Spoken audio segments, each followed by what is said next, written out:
आज हम लोग बात करेंगे एक ऐसी गलती के बारे में जो हर साल हजारों फार्मा कंपनी ऑनर्स करते हैं और उसके बाद वो सोचते हैं कि मेरी इतनी मेहनत करने के बाद, मेरा इतने नेटवर्क कनेक्शन होने के बाद, मैं इतनी सारी सीआरएम एक्टिविटी डॉक्टर्स के ऊपर कर रहा हूं, बावजूद इसके मेरी एक्सपेक्टेड आरओआई क्यों नहीं आ रही है। और वो गलती होती है कि लॉन्चिंग अनदर मी too generic copy paste product without any differentiation. और ऐसा करके ना दोस्तों, ना ही आप लोग अपना पैसा बर्बाद कर रहे हो, बल्कि मोस्ट इंपॉर्टेंट आप अपना वैल्यूएबल टाइम भी बर्बाद कर रहे हो। आई नो अब यहाँ पे ना बहुत सारे एक्सपीरियंस लीडर, एक्सपीरियंस मैनेजर ये सोच रहे हैं कि नहीं, मेरे पास तो डॉक्टर से रिलेशन है, डॉक्टर से कनेक्शन है, मैं तो कुछ भी लॉन्च करूंगा छोटी मोटी सीआरएम एक्टिविटी के दम पे, मैं तो सेल्स निकाल लूंगा, मैं तो बिजनेस ले आऊंगा।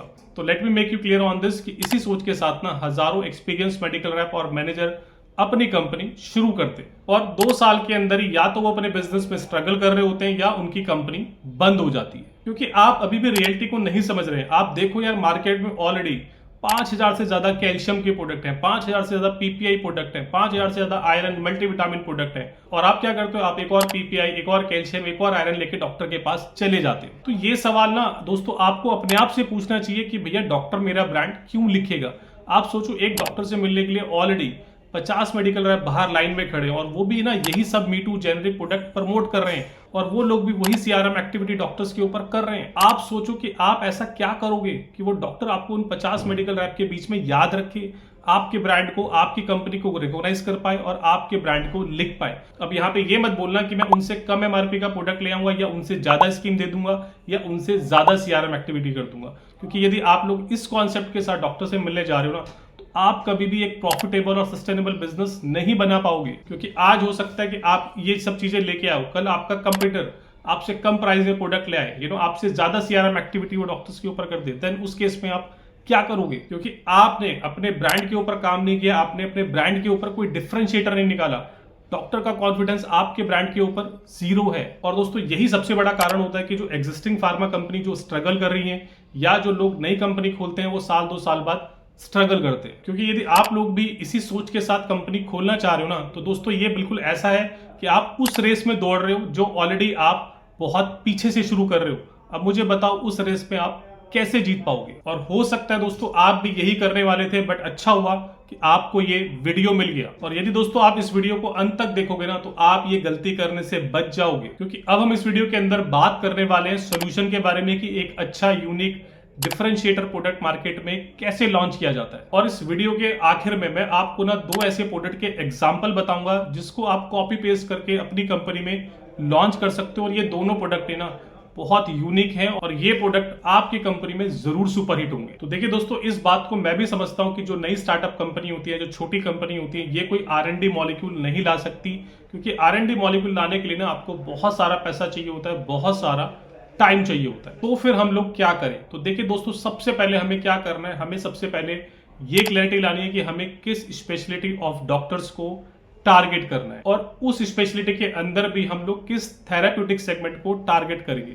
फॉर एग्जाम्पल, यदि हमारा टारगेटेड डॉक्टर फिजिशियन है, तो उस फिजिशियन में भी हम किस थेराप्यूटिक सेगमेंट, क्या हम एंटीबायोटिक को टारगेट करेंगे, क्या हम पेन किलर मैनेजमेंट सेक्शन को टारगेट करेंगे, क्या हम मल्टीविटामिन, जीआई केयर, मतलब ये आपको डिसाइड करना पड़ेगा कि आपको किस सेगमेंट में जाना है। उसके बाद आपने एनालिसिस करना है कि उस स्पेशलिटी ऑफ डॉक्टर पे, उस थेराप्यूटिक सेगमेंट के अंदर आज के समय में डॉक्टर के पास क्या क्या मॉलिक्यूल, क्या क्या ब्रांड ऑप्शन अवेलेबल है। और इतना होमवर्क करने के बाद यहां से आपको अपनी असली ब्रेनस्टॉर्मिंग शुरू करनी पड़ेगी। आपको ये बैठ के एनालिसिस करना पड़ेगा कि एग्जिस्टिंग जो प्रोडक्ट पोर्टफोलियो जो डॉक्टर प्रिस्क्राइब कर रहे हैं, उसके अंदर ऐसी क्या कमी है जिसको मेरा ब्रांड या जिसको मेरा प्रोडक्ट, मेरी कंपनी फिल कर सकती है। मैं इन एग्जिस्टिंग ब्रांड के अंदर क्या ऐसा मॉडिफिकेशन कर सकता हूं, क्या ऐसा चेंजेस कर सकता हूं कि मेरा ब्रांड जो एग्जिस्टिंग ब्रांड है उससे ज्यादा इफेक्टिव नजर आए। यानी मुझे उस ब्रांड के अंदर कुछ ना कुछ यूएसपी, कुछ ना कुछ डिफरेंशिएटर क्रिएट करना पड़ेगा। अब वो यूएसपी या डिफरेंशिएटर क्या हो सकता है? देखिए, वो हो सकता है कि आप उस एग्जिस्टिंग मॉलिक्यूल के अंदर कुछ एक एक्स्ट्रा इंग्रेडिएंट ऐड कर दें,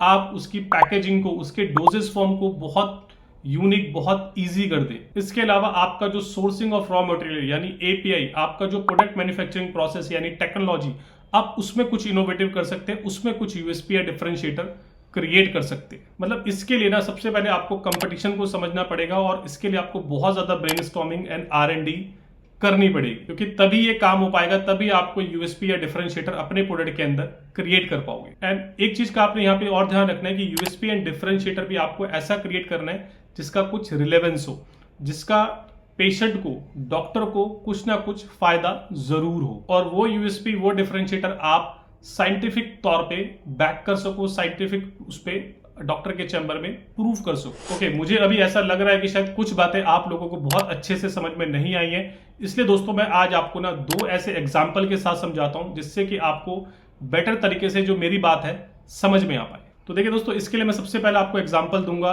पीपीआई का, क्योंकि देखिए पीपीआई एक ऐसा कॉमन ब्रांड है जो हर किसी कंपनी के पास है, और जो हर कोई कंपनी खोलने के बारे में सोचता है तो सबसे पहले वो पीपीआई लॉन्च करने के बारे में सोचता है। यदि मैं आपसे कहूं कि आपको कोई पीपीआई लॉन्च करना हो तो मैक्सिमम लोग कौन सा पीपीआई लॉन्च करते हैं? पेंटाप्राजोल डोमपेरिडोन या रेबिपराजोल डोमपेरिडोन। अब यहाँ पे आप लोगों को ये मुझसे पूछ सकते हैं कि सर पीपीआई में हम लोग क्या यूएसपी क्रिएट कर सकते हैं, क्या डिफरेंशिएटर क्रिएट कर सकते हैं? तो देखो दोस्तों, इसका मैं आपको अपना पर्सनल एग्जांपल बताता हूँ कि मैंने 1 साल पहले किसी कंपनी का PPI, pantoprazole domperidone sustain release product launch कराया था। उसमें हमने क्या करा था कि हमने उस प्रोडक्ट को पैलेट फॉर्म में ना लाके ना टैबलेट फॉर्म में करा, टैबलेट फॉर्म भी इन ट्रांसपेरेंट विजिबल कैप्सूल्स के अंदर। और वो जो हमने पैकिंग में इनोवेशन किया ना, आप खुद देखिए कि ये पैकेजिंग कितनी शानदार लग रही है, कितनी डिफरेंशिएटर लग रही है, और आपने शायद इस तरह की पैकिंग मार्केट में नहीं देखी हो। बट प्रोडक्ट सिर्फ पैकिंग से नहीं बिकने वाला था, क्योंकि दोस्तों इस पैकिंग के पीछे ना एक साइंटिफिक थ्योरी भी है, साइंटिफिक रिलेवेंस भी था कि यदि आप कोई भी पीपीआई अगर टैबलेट फॉर्म में देते हैं तो उसकी एफिकेसी जो है पैलेट फॉर्म से हमेशा ज्यादा होती है। तो हमने दोस्तों इस पैकिंग को और इस स्टोरी को विद साइंटिफिक प्रूफ डॉक्टर के चैम्बर में प्रेजेंट किया, डॉक्टर्स को इसके साथ इंगेज किया, एंड डॉक्टर ने दोस्तों इस पैकिंग को, इस कॉन्सेप्ट को ना बहुत ज्यादा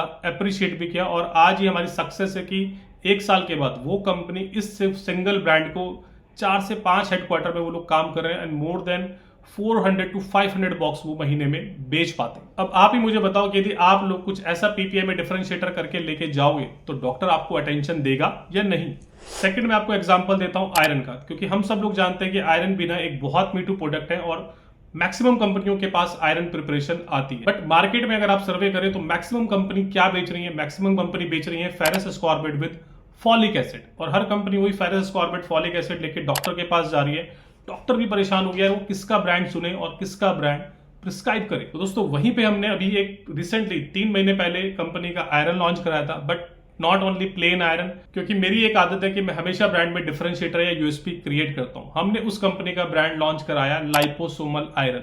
अभी हो सकता है लाइपोसोमल आयरन के बारे में आपने भी सुना हो और आप बोलो कि सर इसमें क्या नया है। तो देखिए दोस्तों, हमने लाइपोसोमल आयरन भी जो लॉन्च कराया ना, वो था पेटेंटेड लाइपोसोमल आयरन। अब मुझे आप ही बताओ कि कोई नई कंपनी या कोई स्मॉल स्केल कंपनी किसी डॉक्टर के चैम्बर में जाके बोले कि सर हम लोग पेटेंटेड मॉलिक्यूल लेके आए, तो आप बताओ डॉक्टर के चैम्बर में उस कंपनी की रिस्पेक्ट, रिकॉग्नाइजेशन बनेगी या नहीं? क्या आपकी कंपनी का और आपका इंप्रेशन डॉक्टर के चैम्बर में अच्छा बनेगा या नहीं? और यही कारण था दोस्तों कि उस ब्रांड को लॉन्च किए हुए जस्ट हमें 3 महीने हुए और वो ब्रांड उस कंपनी का अभी hot selling, highest selling brand बन गया है। तो हो सकता है दोस्तों इन 2 एग्जाम्पल से आपको समझ में आ गया होगा कि इन मी टू ब्रांड के अंदर भी ना आप कुछ ना कुछ यूएसपी या डिफरेंशिएटर जरूर क्रिएट कर सकते हैं। और मैं तो ये बोलूंगा कि यदि आप ब्रांड लॉन्च कर रहे हैं और आपके पास कोई यूएसपी या कोई डिफरेंशिएटर नहीं है, तो मैं तो आपसे हाथ जोड़ के रिक्वेस्ट करूंगा कि आप ब्रांड लॉन्च मत करो। बट ये बात भी बिल्कुल सही है कि किसी भी मी टू ब्रांड के अंदर यूएसपी क्रिएट करना, डिफरेंशिएटर क्रिएट करना, इसके लिए ना आपको एक अलग तरह की एक्सपर्टीज चाहिए। इसके लिए आपको बहुत सारी ब्रेनस्टॉर्मिंग, बहुत सारी